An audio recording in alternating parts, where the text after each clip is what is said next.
सुनील जी खाटी बिहारी शुद्ध भारतीय।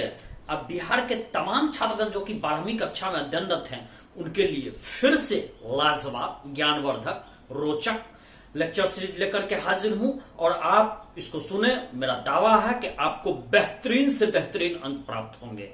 और ये 12वीं कक्षा की केमिस्ट्री विषय से है। 14वें चैप्टर आपके जैव अणु से संबंधित आपका है। इसको भी मैं 3 भाग में प्रस्तुत, हो सकता है 2 भाग में या 3 भाग में प्रस्तुत करूंगा। आप सभी भाग को बारी बारी से पूर्ण रूपेण सुने। तो शुरुआत करता हूं। इस चैप्टर का नाम है जैव अणु। जैव मीन्स जीवन और अणु, अणु हम कहते हैं मॉलिक्यूल को। जीवन को आधार देने वाला जो मॉलिक्यूल है उसको हम लोग जैव अणु कहते हैं, बायोमॉलिक्यूल। तो जैव अणु में जैसे आपका आया कार्बोहाइड्रेट, प्रोटीन, विटामिन, न्यूक्लिक अम्ल, लिपिड, ये सब आया। आपका बॉडी है, आपका शरीर है। लेकिन इस शरीर में अब आप 15 दिन भोजन नहीं करोगे तो क्या आपके लिए रहना कितना मुश्किल हो जाएगा। आप कमजोर हो जाओगे, बिछावन पर आप लेट जाओगे, आप एक तरह से रुग्ण हो जाओगे, बीमार लगने लगोगे, शरीर कांति विहीन हो जाएगा, सूख जाएगा। तो वो कौन सा अवयव है जो शरीर को ऊर्जा प्रदान करता है, शरीर को एनर्जी देता है? इसी को बायोमॉलिक्यूल कहते हैं। तो बायोमॉलिक्यूल में हमने कार्बोहाइड्रेट देखा, प्रोटीन देखा, इसके बाद विटामिन देखा, न्यूक्लिक अम्ल देखा, ये सब। अब शुरुआत करता हूं कार्बोहाइड्रेट से। तो कार्बोहाइड्रेट भोजन का सबसे आवश्यक तत्व है। नाम ही है कार्बोहाइड्रेट। ये कार्बन, हाइड्रोजन, ऑक्सीजन, इन तीनों से मिलकर के बनता है, इसलिए इसका नाम दिया गया है कार्बोहाइड्रेट। ये शरीर में जैव अणु, ये जैव अणु का काम क्या है? शरीर में आपस में अन्योन क्रिया करता है, टूटता है, डिफ्रेगमेंटेड होता है, ऊर्जा को रिलीज करता है। जितनी ऊर्जा शरीर को चाहिए उसको एब्जॉर्ब करता है, और जो ऊर्जा नहीं चाहिए या जो ऊर्जा आपका अनुपयोगी है वो शरीर में आपका शौच या मूत्र के माध्यम से पैखाना, पेशाब का माहे निकल जाता है। तो निकल जाता है। तो अब हम इसको देखें यहां पर। तो चलिए विटामिन, अच्छा, तो ये कार्बोहाइड्रेट, और फिर हम लोग देखें कि कार्बोहाइड्रेट, प्रोटीन, वसा, ये सब अत्यंत ही महत्वपूर्ण है। इस शरीर का मेन एनर्जी ये आपको प्रोड्यूस करता है, और सबसे मेन तो कार्बोहाइड्रेट। अब यहां पर आए कि विटामिन और खनिज लवण भी महत्वपूर्ण है।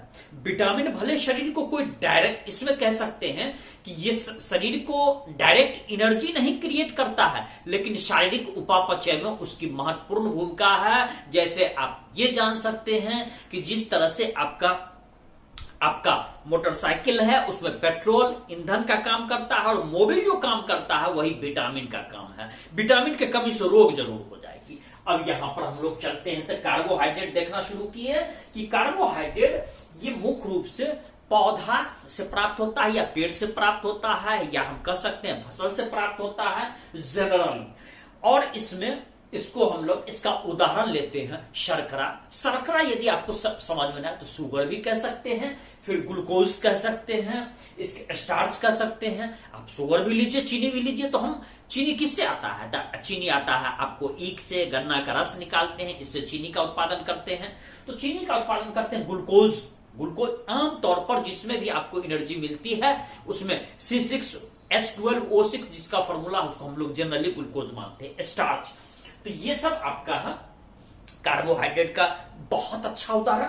कार्बोहाइड्रेट का सामान्य सूत्र है CxH2O, इसका होल Y।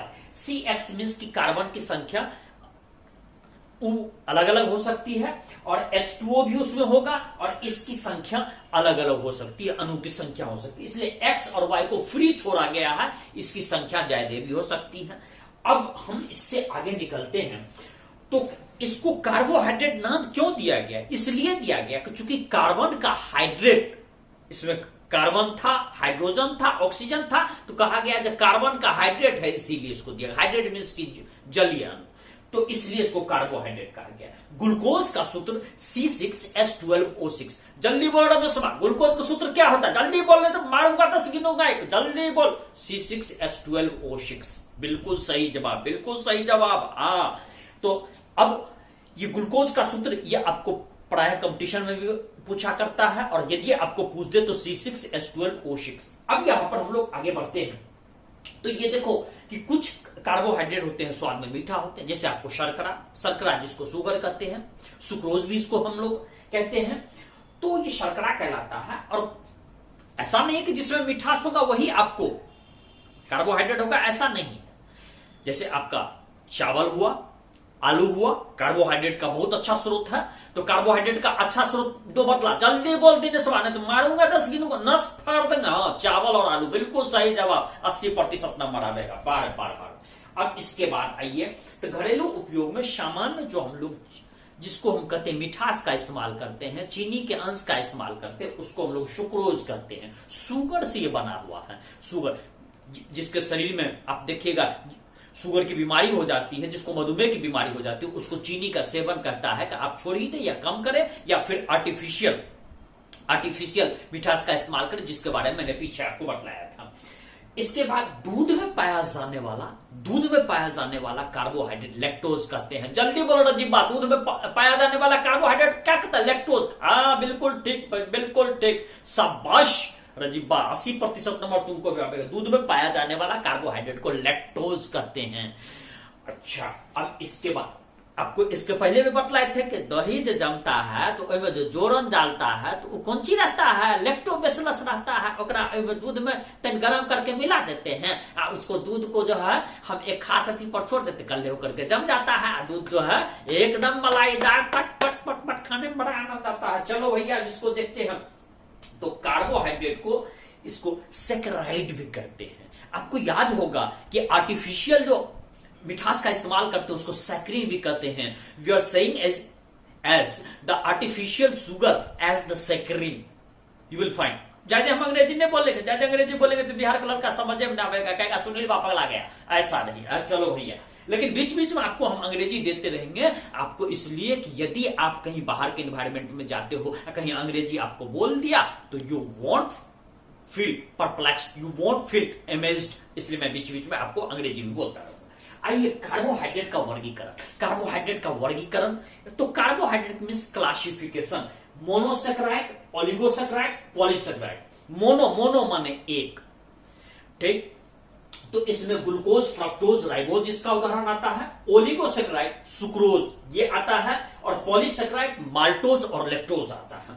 तो ग्लूकोज हमने देखा, मोनोसेक्राइड ग्लूकोज, फ्रक्टोज, राइबोज आया, सुक्रोज ओलिगोसेक्राइड है, और इसके बाद इसको हम डाइसेक्राइड भी कहते हैं, और पॉलीसेक्राइड माल्टोज और लैक्टोज होता है। माल्टोज और लैक्टोज क्या है? पॉलीसेक्राइड, बिल्कुल सही जवाब। और जरा बतला, सुक्रोज क्या है? डाइसेक्राइड, बिल्कुल सही। ओलिगोसेक्राइड भी इसको कहते हैं, और ग्लूकोज और फ्रक्टोज इसको हम लोग मोनोसेक्राइड कहते हैं। याद रखना भैया, पूछता है।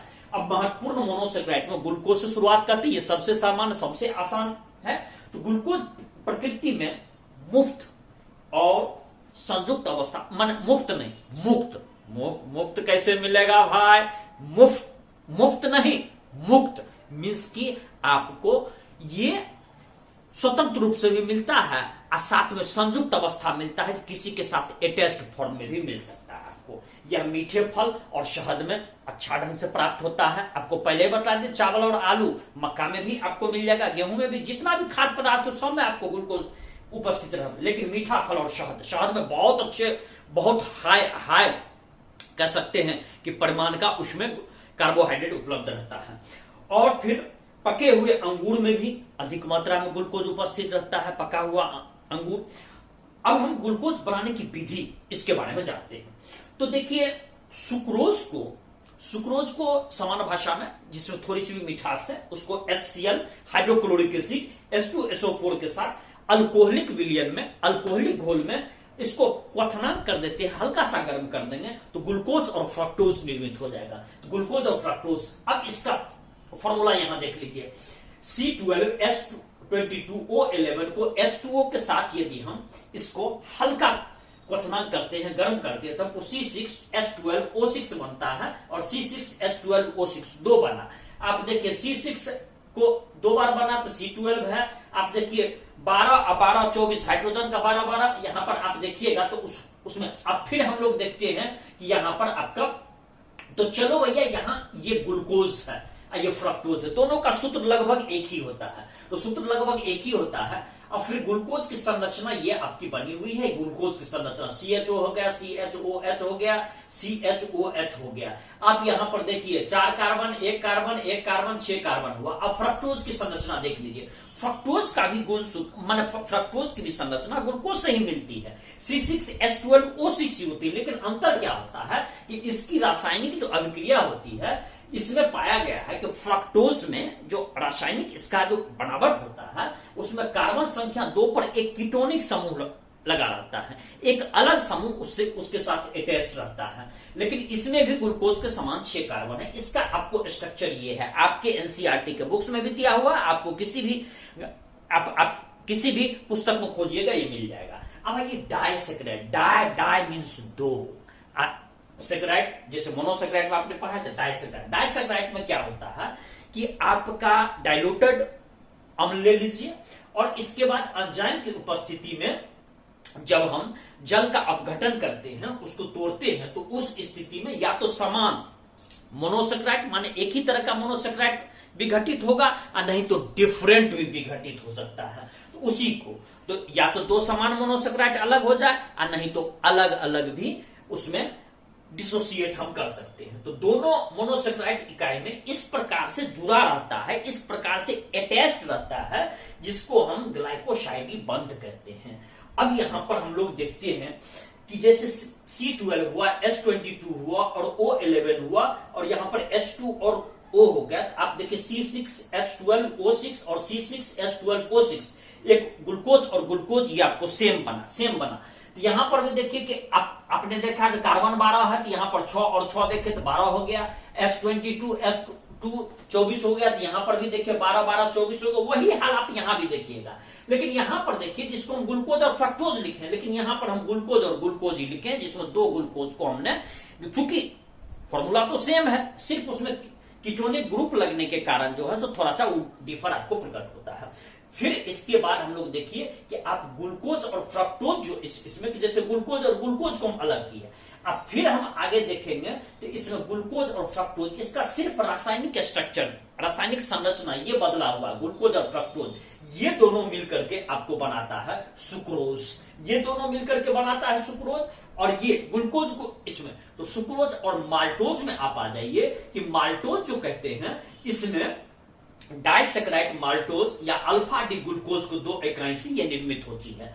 और इसमें क्या रहता है कि एक ग्लूकोज इकाई C1 पर, C1 जैसे कार्बन का हुआ, और दूसरी ग्लूकोज इकाई C4 पर, चौथे कार्बन पर ये आपको जुड़ी रहती है। एक पहले कार्बन पर C1 पर और दूसरा आपको जो जुड़ी रहती है वो C4 पर। इसमें ग्लूकोज इकाई ये जुड़ी रहती है।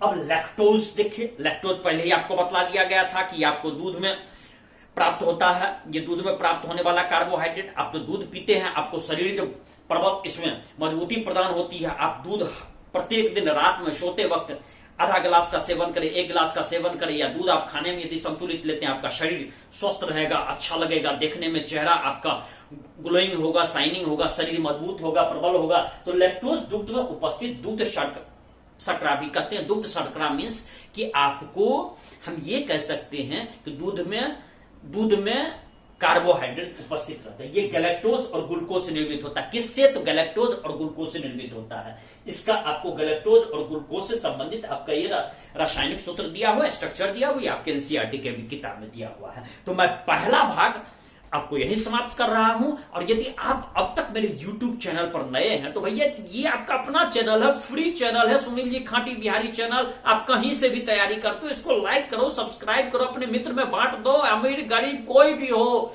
आप इसको आप सुनो बार बार और आपको अच्छा अंक आएगा ही आएगा। इसी के साथ मैं विदा ले रहा हूं। जय बिहार, जय भारत।